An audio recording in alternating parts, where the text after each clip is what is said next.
Welcome to Streams of Income, hosted by best-selling author and entrepreneur Dr. David Powers, where we discuss streams of income, passive income, residual income, and even why there are dinosaurs and zombies in this intro. Fasten your seatbelts and get ready to dive in.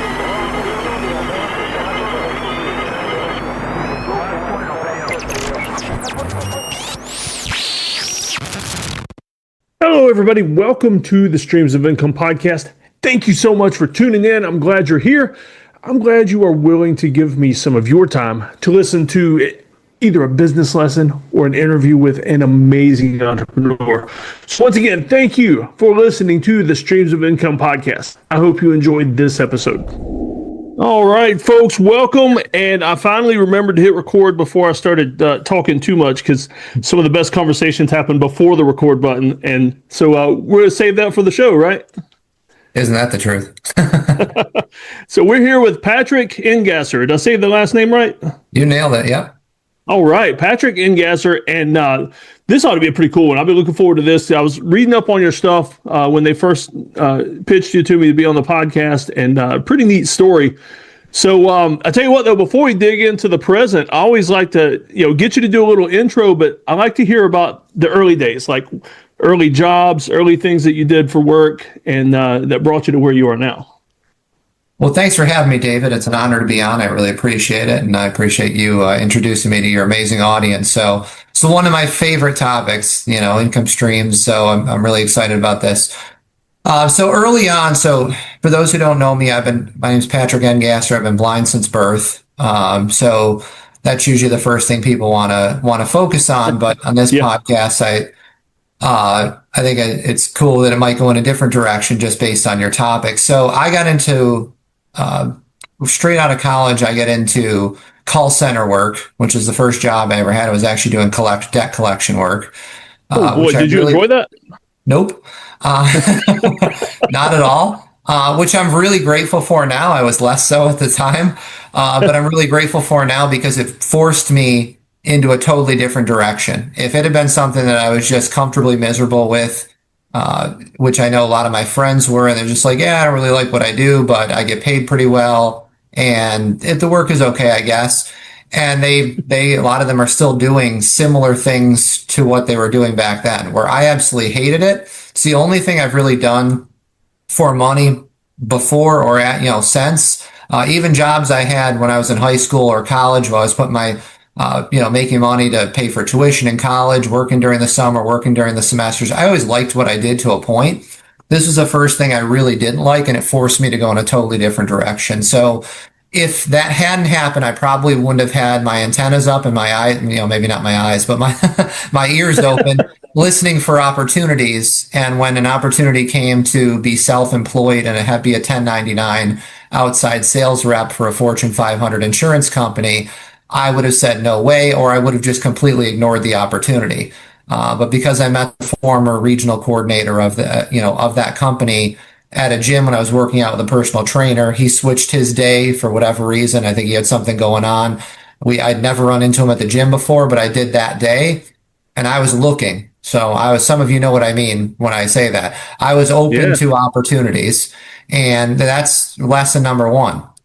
If you want opportunities, you got to be aware of what's going on around you. At that time, I was hyper aware, which I wouldn't have been prior to that.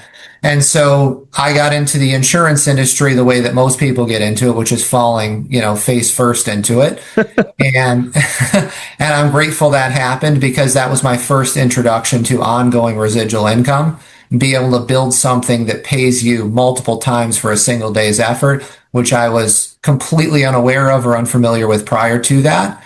And I fell in love with it very quickly. So it took a little bit of time before I got off the ground. I had my struggles in the first 2 years, but the first time I got paid for work I had done months before that made me go, wow, that was amazing. I got to do more of this. Wait a second. I got this. I still remember the day. It was for $277. I was on vacation in the Finger Lakes with my family. I'm originally from New York. I live in Destin, Florida now. I'm from Buffalo.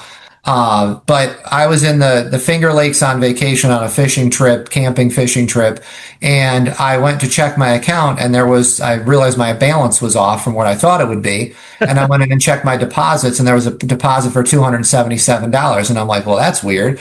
And then I started going through and trying to figure out where it came from. And I realized that had come from a transaction, a sale I had made more than 7 months earlier than that on a trailer commission, which was, an ongoing monthly that started in. And then I realized that this was something that what people had been raving about, getting paid multiple times for a single day's effort. I'm like, wow, this is real. Like, this is actual real life. This can actually happen to someone like me.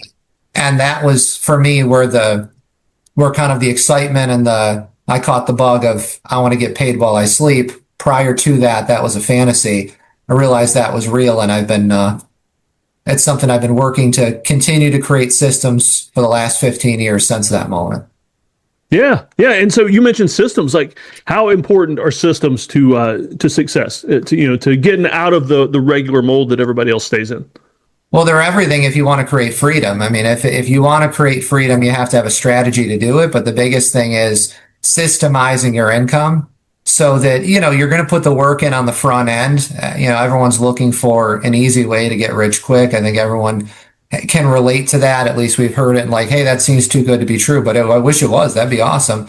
But you got to put in the work up front. But once you start to get the momentum rolling, it's important to systemize as soon as possible and to begin with the end in mind. I wish I had done that sooner in my insurance industry, but once I figured that out and started putting some systems in place, the rest kind of took care of itself. So you want to begin with we've all heard that from Covey's book, and people have repeated it over and over, the idea of beginning with the end in mind. But it's really true.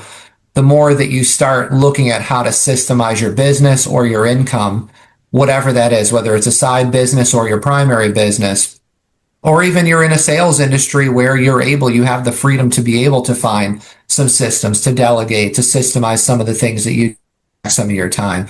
The sooner you have that mindset and the sooner you can start to plan for that, the better, because that changed the game for me, is having my income be more systemized so that I can make money day and night. Yeah, no, that's perfect. And I didn't hit back on it when you first mentioned it, but you were at the gym and you said you were just aware, just open to opportunities. And so how do you cultivate a mindset for that kind of thing? Because I get it, but at times it's hard. And I know a lot of people could use help with that.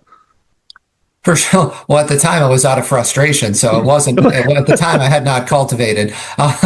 It became more intentional later. And I think that's the thing, is to train yourself to be open to and be aware of opportunities that are going on around you. Because everyone wants an opportunity, but a lot of times they're not looking for it. Their eyes and ears aren't open to what's going on around them. But it's like you buy a red convertible because you're like, no one in town has a red convertible. And then you go out and we'll go out and look for them and they're everywhere.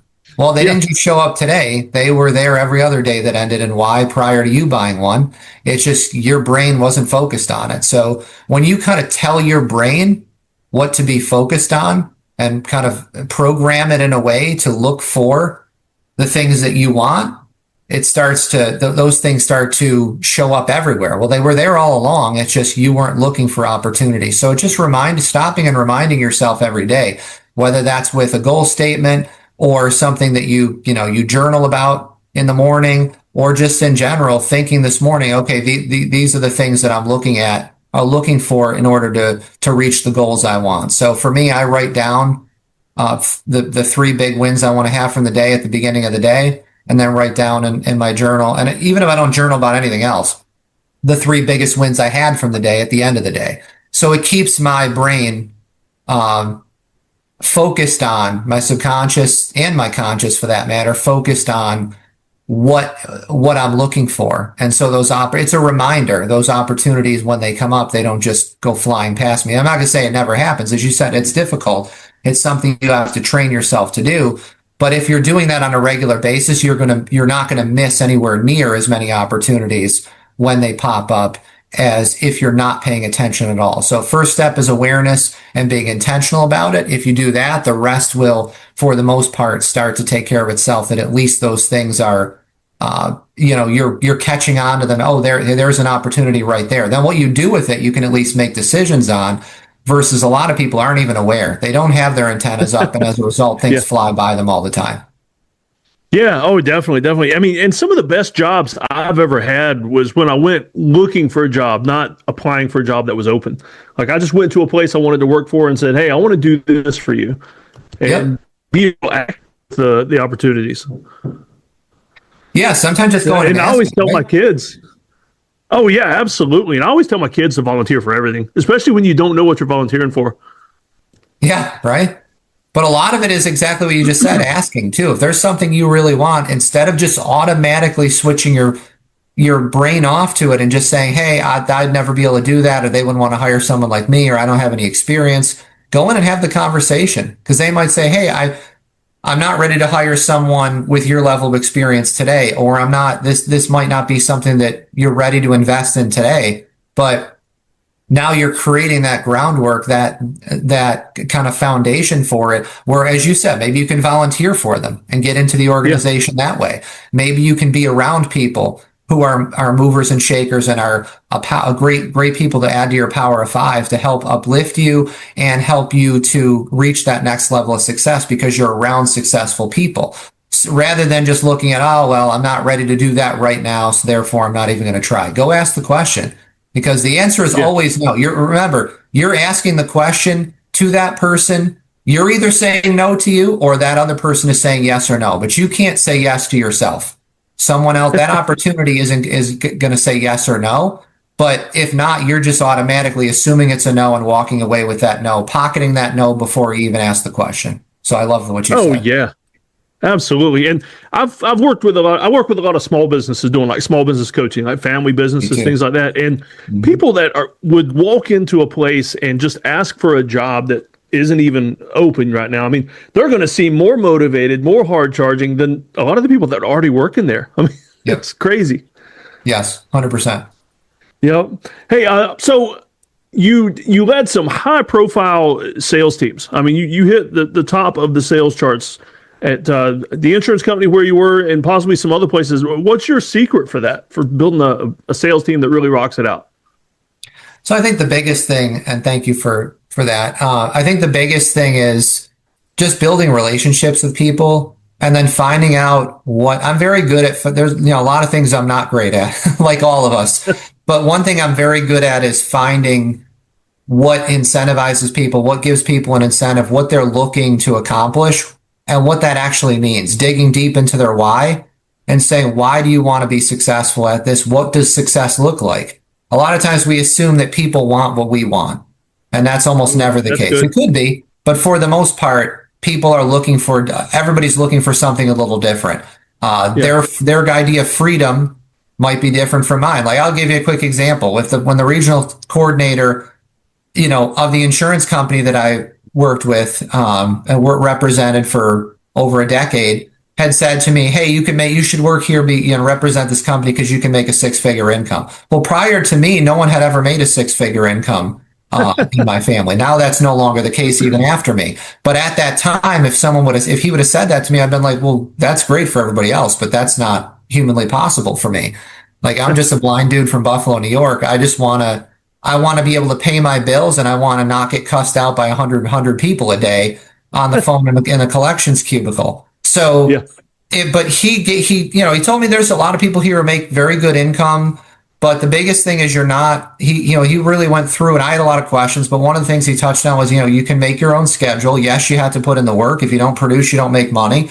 But when he started talking about the freedom that people have and the lifestyle that people were able to create, that's what made me go, this is what I want. I want more of this in my life. So for me, I've never, because of my experience, I feel like I've done a pretty good job of not assuming that people want the same thing that I do, and asking them, what drives you? Where do you want to be in 5 years? What does making money and having success here look like to you? Not forget about the money part of it. I know that's part of it, but what will that enable you to do? Digging a level deeper and then helping them with that goal. Like, if their goal is just, hey, I want to make an extra $1,000 a month. I'm retired now, but I'm here because I want something to, I want money to be able to go on vacation and be able to travel in my retired years. Great. I've had a couple of people who that was their goal. Great. Then I'll help you make an extra $1,000 a month, and I'll keep that goal in front of you all the time.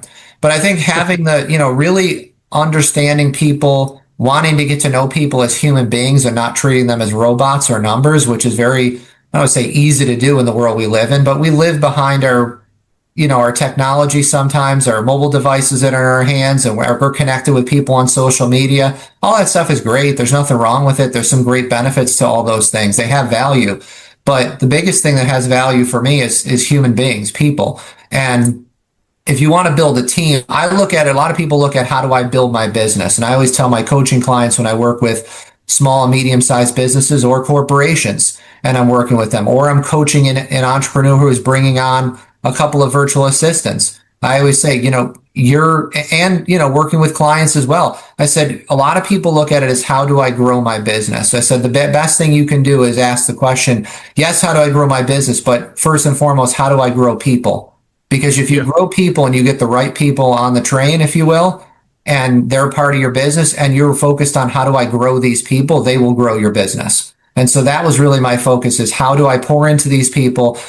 I let them know what our common goal is, but I also care really deeply about what their goals are. And if I grow these people to the point where they're hitting their numbers that they need to hit, that the rest will take care of itself in terms of hitting my goals. My favorite quote from one of my favorite speakers, God rest his soul, Zig Ziglar, always said, you can have anything you want in life if you'll just help enough other people get what they want. And I have found that to be 100% true. If you just simply focus on growing other people, they'll grow your business and your life will grow as a result.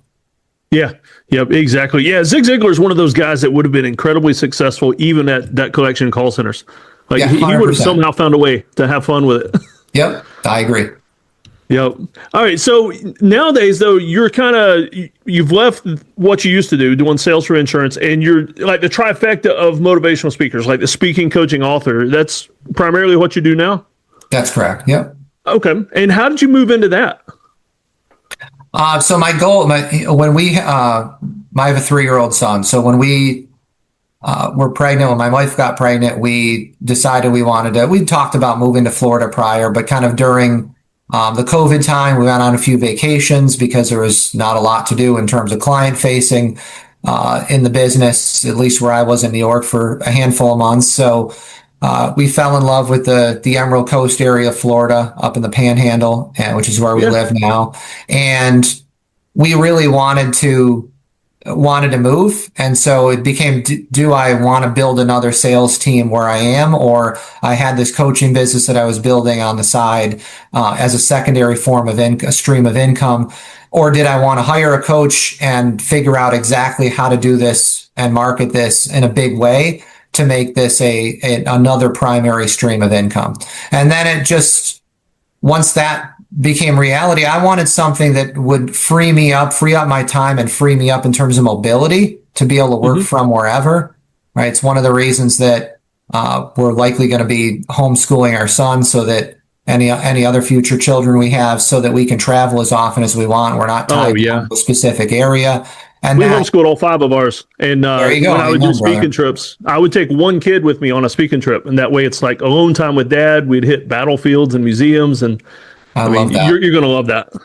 Yeah, obviously I think the quality, if you're able to, and I understand every parent isn't, and maybe we'll get a year or two into it and say we're not able to either, but I've met many homeschool parents and children who've had that a similar amazing experience.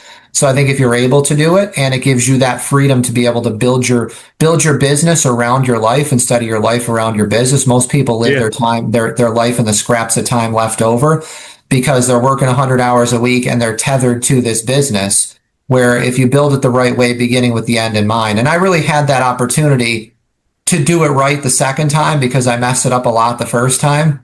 So I would say learn from my mistakes and really begin with the end in mind of what do you want your lifestyle, design your life the way you want. It's one of the things I help coaching members do, entrepreneurs who are very successful, or even having early success if they're new in the business. But they're looking to create that freedom, and they're like, hey, I'm good at certain parts of this business, but I don't feel like it's creating the freedom I expected it to.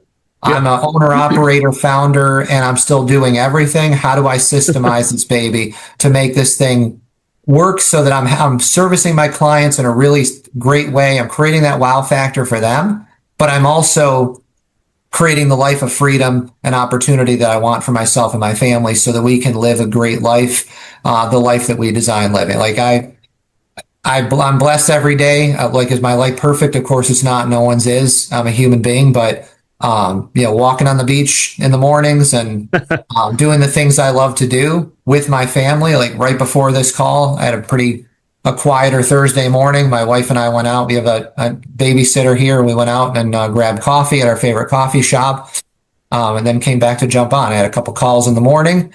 So like I really do live that of building my business. And I don't ever want to be the coach who talks about, oh yeah, build your business around your life. And then I don't actually do that. I work 1,000 hours and I don't like what I do. I love what I do. And a big part of it is because it's able to feed the dreams that I have and that my family has. So I think a lot of it is really that of looking for what it is that you want out of life. And then really using, creating an income stream or multiple streams that will give you that freedom to be able to do that. A lot of people believe that's not possible, but as I said, if the blind guy from Buffalo, New York can figure it out and can do it, you can do it too. Hence the name of my title of my book. If I can do it, you can do it. So that's really how I came to get into this industry, and that came to be. And then I systemized my insurance business. A lot of that happened when my son was going to be born, when we found out that was happening, and we were super excited about that. It was, now I have to systemize this so I can take some time away from this business. And in doing so, it enabled me to put together a plan of action to turn that business over to a good friend of mine, so that they could continue to generate income. They would get a much bigger piece of the income than I would, but that business would continue to create an income stream for me for many years to come, and create that stability, and then move on and continue working on these other income streams. So that's really how it happened. Yeah, that's pretty cool. And you mentioned your book, so let me mention it again. So it's If I Can Do It, You Can Do It, and I guess obviously available on Amazon or from your website. Yes, sir. And the website, so I don't forget, patrickengasser.com. Yep, and Engasser is ENGA, 2 S's like Sam, ERN Gasser, patrickengasser.com. Yep. All right. And if you're listening to this, I'll put it in the show notes, but if you happen to be in the car, you can always click on that later. And I don't want you doing that while you're driving, but I do want you listening to the show and checking out his website. And so people can also book you for speaking engagements and things from there too, I assume. Yep, they can go to patrickengasser.com for that. If somebody is not a good coaching member for you, let's say, and they're looking for someone who specifically can work with them on lifestyle design, and they think I would be a good fit, talkwithpatrick.com is how you go and set up a strategy session. So it's I specifically designed that so you didn't have to write it down. You could just remember it, talkwithpatrick.com.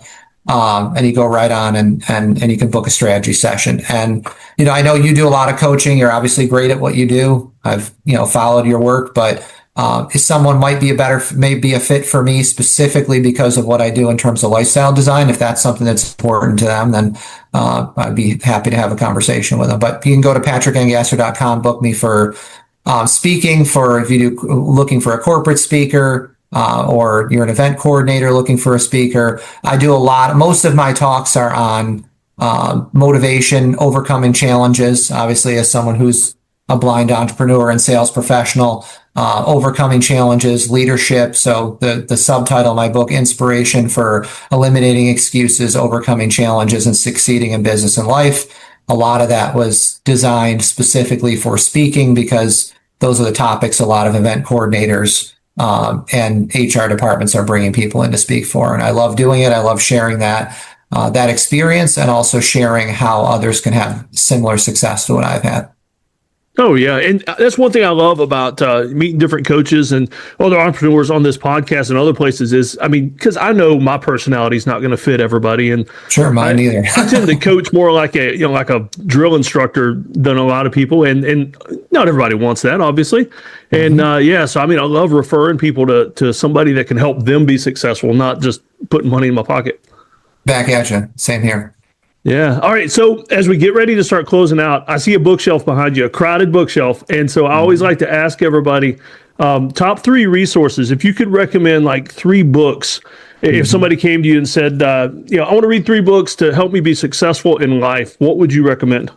Yeah, well, as a Christian, I have to say the Bible first, because Perfect that's the one I'm in every morning. So, but just I think whatever your faith is, I think, and even if you don't have if you're not a person of faith, I highly recommend, obviously, as a Christian. But that being said, even if you're not, I would say do something with your mindset and spend some time, invest some time alone each morning, whatever that is, whether that's meditation or just in general, just being grateful for the things you have.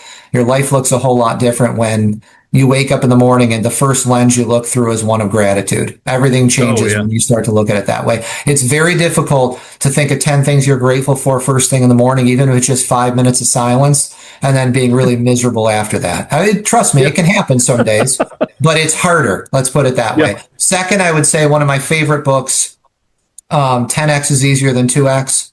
That's an amazing book. Yes, Dan Sullivan and Benjamin Hardy. Fantastic book if you're looking for more freedom in your life, and you're looking to build a business based on freedom, freeing up your time, and also focusing on what I call your core of genius. That's not something that's mentioned in that way in the book, but it's the same idea. Your core of genius, that your zone of genius of what are you really good at? What's the 20% you should be focused on rather than the 80% that most people focus on, which is everything. Most people are not good at everything. As a matter of fact, I've yet to meet someone who is. They're good at 2 or 3 things and not so good at other things. I'm really good at building relationships, and coaching and mentoring people to take what I've done and turn that into success. I'm a really good listener. There's a lot of things though that, don't ask me to sit down and work with technology that I haven't worked with before. Like my wife can take stuff that she never worked with before and figure it out in 10 minutes. I'll forget it. It's not happening. I'm not that guy either. Don't ask me to fix your car or fix something around the house. Yeah. And I would say, for me, another one that I think really changed my life, and not to say that I work a 4-hour work week, I don't, but I love the book, The 4-Hour Work Week by Tim Ferriss. It's just, there's so many great ideas in there and thoughts on how to become more efficient and effective.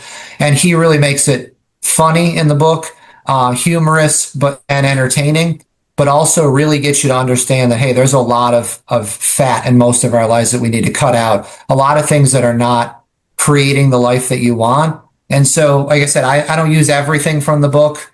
It's not like everything in my life is 100% automated and I go just, sail around the world all year. But if you read that book and your goal is more freedom as an entrepreneur or more freedom as a sales professional, I think you'd be hard pressed not to find something in there that would make an impact on you. Yeah, that's that's one that lives on my shelf. It's got a permanent spot here. Yeah, I've 4 or 5 times I've read it all the way through. Well, at least the first parts, maybe not all the footnotes in the back, but the majority of it I've read multiple times, because my wife Rebecca always jokes with me. She's like, well, I can tell you're in a growth mode because the 4-hour work week's out again. So All right. So for the last question, let's go totally off topic. Because this one's kind of a personal question. We helped train a guide dog for Dogs Inc., which is in Tampa, not a few hours from you, I guess. So your guide dog, I'm assuming a Labrador Retriever? Yeah, so the one on the cover, thank you for asking. That's a great question. The dog Nobody on the asked about the dog. Yeah, no, they don't. No, I've only had that one other time on a podcast because someone had a blind aunt and they're like, I wanted to ask about the dog. But my dog on the cover there is Elvis. Unfortunately, that's from a few years ago. He's not with us anymore, but I have a black Labrador now, Indy. And he's just a star like my previous dog in terms of just everybody loves him, wants to be around him, and they want pictures with him after I speak more than they want it with me.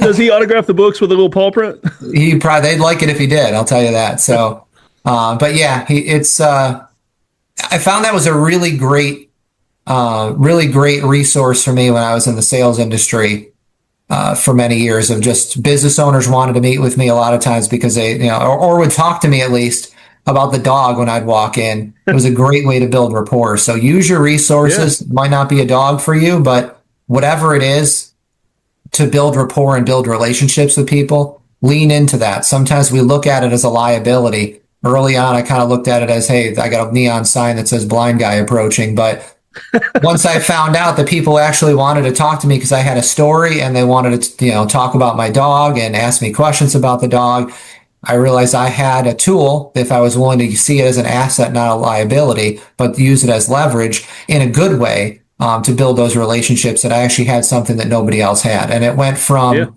even in the office, it went from, hey, I don't think this guy's going to make it. I mean, I have good hearing. I can hear the whispers, right? I don't know how this guy's going to make it. He can't drive. He can't see. He's got challenges even people here don't have, and 90% of people in this industry don't make it. I don't know how that's going to happen. To a year later or 2 years later, it's unfair. This guy's got a dog. Everybody books an appointment with him. I'm like, how quickly that changed over 2 years. Yeah. But it's all how you look at it, man. Everything is, for the most part, I think it was Wayne Dyer used to say that, the way you change, the way you look at things, and the way you look at, and the things you look at change. And I think that's so true. Yeah. If you look at things and you shift your mindset, everything changes. So yeah, dog's been a huge, I'm a dog person in general. I grew up with dogs. So it was always something I wanted when I was 18 years old. Yeah. I got him first dog right after high school, and Indy's my third dog. So I would never want to be without having a lab in the house. Yeah. All right. So Indy, is it Indiana Jones, like from the... Yeah, that's his puppy raiser said that, because he was a year and a half when I got him, that he wasn't sure if it was for that or Indianapolis or whatever, but he really liked the name, and I think it's a cool name too. So I was just thinking that quote from the movie. We named the dog Indiana. There you go. Exactly. Yeah, I mean, when I used to do construction sales for my dad, I would take my little kids with me, and like I'm doing estimating and stuff, and they would hold the other end of the tape measure, and honestly, it opened more doors than anything. I mean, they didn't get in the way; they actually helped. People love dogs and kids, absolutely. Yeah. Yep. Awesome. Well, this has been a fun interview. I mean, it's pretty neat because I am interested in, especially the mindset shifting and just being aware of opportunities, because it's something I have to work hard at. But when I hit it right, I mean, it works. You and me both. It's, everyone thinks that because I do motivational speaking and because I, write books about it, that I'm, it's easy for me. And that's not the case for all of us. It's something you got to work at, but all good things, right? All good things are the things we need to work at the hardest, but they also pay the biggest dividends and the biggest rewards. So I'm with you, but absolutely, when I'm on my game, when the mindset is right, and I'm connecting with that, then the rest, I don't want to say just takes care of itself, but it kind of does. I mean, the rest of amazing things happen when you have that right mindset. So I love hearing you say that. And thank you for having me on. I really appreciate this. Thanks for being on, Patrick. And you have an awesome day. I mean, I'm in South Carolina. It's a pretty day here. I'm assuming it's probably about the same for you. Although you guys just had a rocket go up in the air. We did. Yeah, not too far from here. Yeah, it was about 78, 79 today. So it's a beautiful day. Where about are you at in South Carolina? I'm in near Greenville, in the upper western corner. Okay. Yeah, not the beach part. We're in that area for speaking. I'll have to stop by. I'll have to grab lunch sometime. Oh, man. Yeah, I've got a little farm here. You and the dog would love it. Yes, we would. Yeah. And you're welcome to bring the kids, too. We got some woods they could play in and everything. Greenville. Okay, awesome. Yeah. Okay. All right. Well, thanks for being with us, man. Thanks for having me. You have an awesome day. God bless. Yes, sir. Hey, everybody. Before we close out, first of all, I hope you enjoyed that podcast, whether it was an interview with an amazing entrepreneur or a business lesson for me. I sincerely hope that you gain something from it that you can use in your life moving forward. Before I leave, though, I need to mention that this podcast is sponsored by Lowe's Home Improvement Stores. I have become a Lowe's creator. It's a pretty cool thing because on this farm, I mean, I'm looking out the window right now and seeing all the things that I want to do around here. Most of these things I can do with products from Lowe's Home Improvement. And so I'm excited to be a Lowe's creator. If you want to check out some things from them and order some stuff and see my specially curated Lowe's storefront, you can click in the show notes. There's a link there for you. And I hope you build some amazing things. And hey, you know what? If you do, Send me pictures. I would absolutely love to see the amazing things that you're building at your house using Lowe's products or anything else, really. I'm just curious. I want to know everything about you and everything about the cool projects you're doing, because I'll be honest with you, I get some neat ideas for things I want to do at my house as well. All right, y'all take care. Thanks for listening.